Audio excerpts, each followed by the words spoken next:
सी Jinping जो है, इसके हमें भी बहुत तेजी से विरोध हो रहा है। चाइना में सी जिनपिंग के खिलाफ बहुत तेजी से बगावत हो रही है। इसने भी वही सहारा लिया जनता का ध्यान भटकाने के लिए। इसने भी भारत से लड़ाई थोपने के लिए कई बार अक्षय उत्साह वाले काम किए हैं। अभी हाल में इसने तवांग में घुस गया, अरुणाचल प्रदेश का जगह है तवांग घाटी। तवांग में जहाँ बोम डीला दर्रा भी है, तवांग जिला में है, वहां पे चाइनीज सैनिक ऊपर आने लगे भारतीय पोस्ट पर। भारतीय सैनिकों ने ले डंडा मार के कपार फाड़ दिया सब चाइनीज सबका। एक भी भारतीय को किसी भी तरह की गंभीर चोट नहीं आई है, ना ही कोई भारतीय सैनिक शहीद हुआ है। ये हमारे रक्षा मंत्री का खुद का संसद में दिया हुआ स्टेटमेंट था। और वहीं चाइनीज मीडिया इस पर एकदम चुप है। जब चाइनीज पिटाते हैं सब ना, तो एकदम चुप हो जाते हैं। आपको याद होगा जो जून 2020 पिटाया था, 6 महीना बाद बोला था कि हाँ हम लोग पिटा गए। वो सब इतनी होता है, ऐसा आके भाज रहा था सब, मार यहाँ पे लाठी लाठी का पार फाड़ दिया सब चाइनीज सबका। चाइना वहां से भाग निकला और अभी चाइना कुछ नहीं बोल रहा है। अपनी जनता का ध्यान भटकाने के लिए ये कभी ताइवान के ऊपर अटैक करता है, कभी ये भारत की ओर। अभी इसके जो फाइटर जहाज थे सब, वो कई बार उत्तराखंड के पास में मडराने लगे सब। उत्तराखंड के पास मडराने के भी कई रीजन है। उत्तराखंड में अभी भारत और अमेरिका की सेना यहाँ बहुत करीब नंदा देवी पर्वत के पास आकर चाइना के पास युद्धाभ्यास की। इसीलिए वो अपने ड्रोन को, और उसने सबसे बड़ा जो बमवर्षक जहाज बना है S-20, ये बमवर्षक जहाजों को भारत के सीमा के पास उड़ाते रहता है। तो भारतीय सेना भी अपनी वायु से एयरफोर्स को तुरंत एक्टिवेट कर देती है, और एयरफोर्स भी ऊपर से जाके वार्निंग देने लगती है कि अगर इधर की ओर आओगे तो तुम्हारा भी इलाज कर दिया जाएगा बढ़िया से। चाइना को पता चल गया है कि भारत की अब विदेश नीति जो है काफी एग्रेसिव हो गई, और ये होना भी चाहिए। हमें अपने दुश्मनों को पहचानने में क्षणिक भी देर नहीं करनी चाहिए। इंडियन एयरफोर्स अब काफी तेजी से चाइना का मुकाबला करने लगती है। चाइना के साथ समस्या ये है कि यहाँ पे तिब्बत है। तिब्बत का पठार इतना ऊंचा है कि यहाँ पे कितना भी बेहतरीन जहाज दे दीजिए, कितना भी बेहतरीन जहाज, वो अपने फुल कैपेसिटी से नहीं उड़ सकता है, क्योंकि तिब्बत के ऊपर ऑक्सीजन की मात्रा बहुत कम होती है, और किसी भी जहाज हो गया उसमें ईंधन जलने के लिए ऑक्सीजन की जरूरत ज्यादा होती है। तो यहाँ कितना भी बढ़िया जहाज रहेगा, यहाँ से यहाँ आने में अपनी पूरी पावर नहीं लगा सकता है। जबकि भारत का जहाज तो इधर ही रखा हुआ है यहाँ पर, इसके लिए ज्यादा उधर नहीं है, इसी को ज्यादा दिक्कत आता है। आपको पता होगा तिब्बत और हिमालय के ऊपर से कोई कमर्शियल जहाज जाते भी नहीं है सब यहाँ पे। तो इंडियन एयरफोर्स काफी एग्रेसिव में इसमें आगे बढ़ रही है। लेकिन चाइना इसे अन्य जगहों से घेरना चाह रहा है, पाकिस्तान के सहारे घेरना चाह रहा है, इधर मलक्का के सहारे, इधर तंजानिया के सहारे, तंजानिया के साथ इधर से मलक्का को इधर से, और ऐसे चारों ओर से चाइना भारत को घेरना चाह रहा है। हालांकि भारत भी इससे अब काउंटर अटैक के मूड में आ गया है। भारत अपने वायुसेना की ताकत को लगातार बढ़ा रहा है। एयर बेसेस को भारत बढ़ाया जा रहा है। अभी गुजरात में दीसा एयरबेस का शिलान्यास किया गया। यह एयरबेस बहुत जरूरी था। दीसा एयरबेस कहाँ है, उससे पहले आपको पाकिस्तान के एयरबेस का आइडिया होना चाहिए। पाकिस्तान का इधर का एरिया है बलूचिस्तान, इधर उसके दुश्मन कम है अफगानिस्तान है, तो उसमें अफगानिस्तान के पास कोई उतना टेक्नोलॉजी ही नहीं है, और उसका ज्यादातर एयरबेस अगर आप देखेंगे तो ये भारत की ओर मिलेगा। ये उसने पाक ऑक्युपाइड कश्मीर है, पीओके पे कब्जा कर लिया यहाँ पे। अब यहाँ अगर आप ध्यान देंगे तो ये पाकिस्तान के बहुत सारे एयरबेस है, जिसमें एक तो यहाँ शहबाज एयरबेस इसका बहुत प्रसिद्ध है। यहाँ F-16 जहाजें रहती हैं।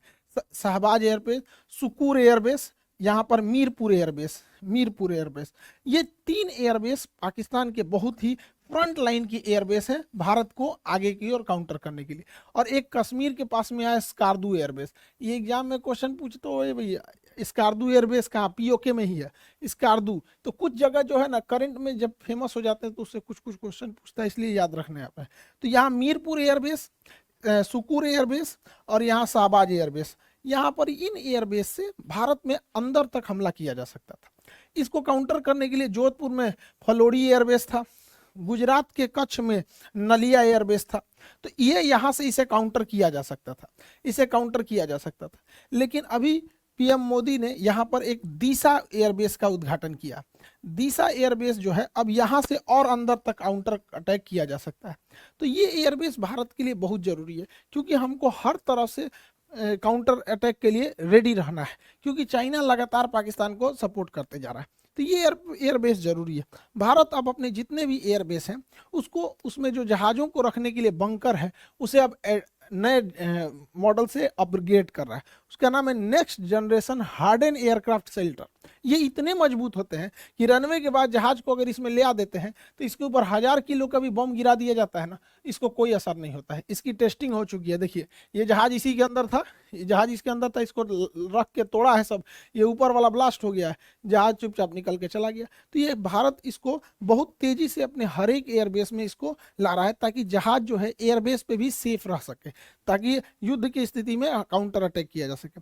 भारत इसको बहुत भली भांति से समझ गया है कि अब हम लोगों को एग्रेसिवली आगे बढ़ना पड़ेगा, क्योंकि चाइना लगातार हमें घेरते आ रहा है। इसलिए भारत ने अपने यहाँ, ये तो हो गया अफगानिस्तान, अफगानिस्तान के लोगों को भारत से बहुत लगाव रहता है। तो भारत अफगानिस्तान भारत में रिलेशन अच्छा है, लेकिन पीओके कब्जा करने की वजह से डायरेक्ट कनेक्शन नहीं है।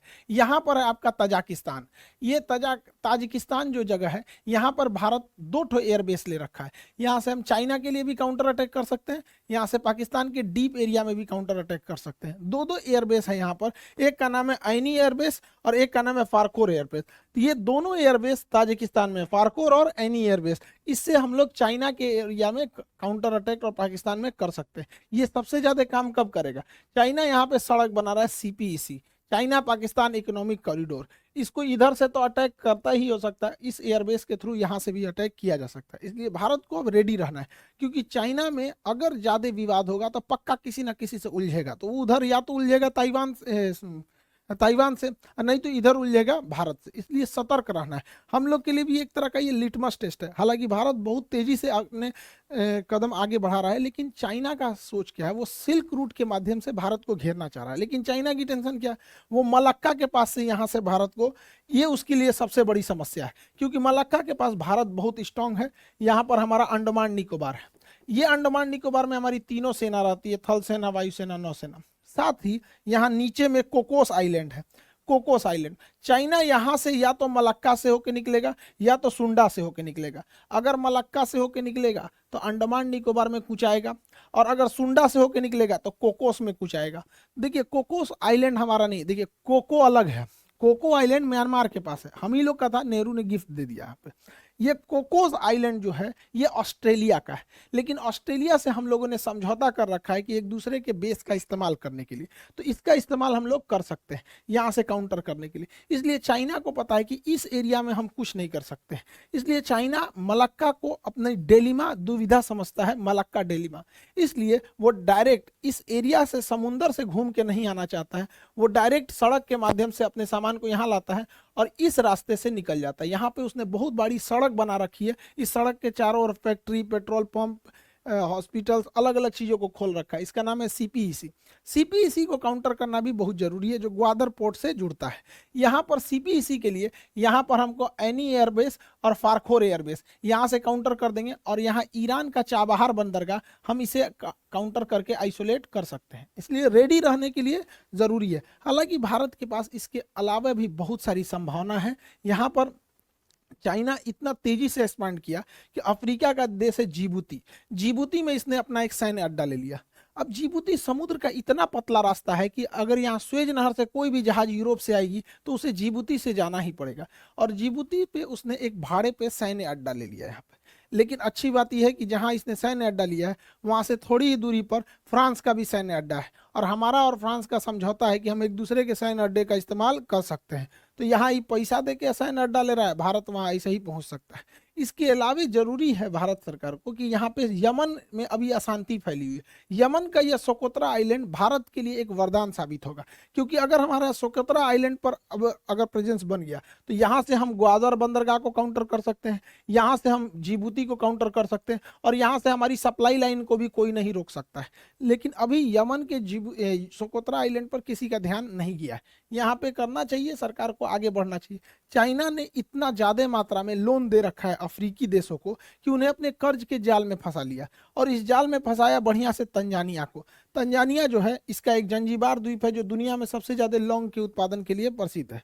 तंजानिया के सभी समुद्री तटों को चाइना मांग रहा है कि हमको दे दो लीज पे, ये सारे समुद्र तट पे हम अपने बंदरगाह बनाएंगे। और आपको पता है कि चाइना अगर बंदरगाह बना दिया तो वहाँ अपनी पनडुब्बी नौसेना की जहाजों को लाएगा। हम लोगों की लाख कोशिशों के बावजूद चाइना का जहाज यहाँ पर अपना लंगर डाल ही दिया। इसलिए इसे काउंटर करने के लिए भी भारत के पास कई सारे द्वीप हैं।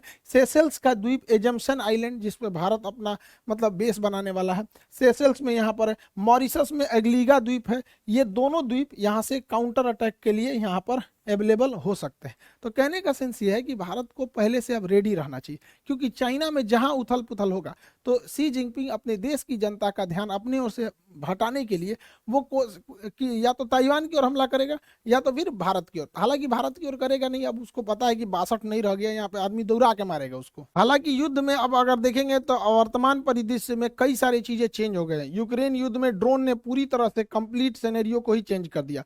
तुर्की जैसा देश ड्रोन के मामले में, ईरान जैसे देश ड्रोन के मामले में बहुत तेजी से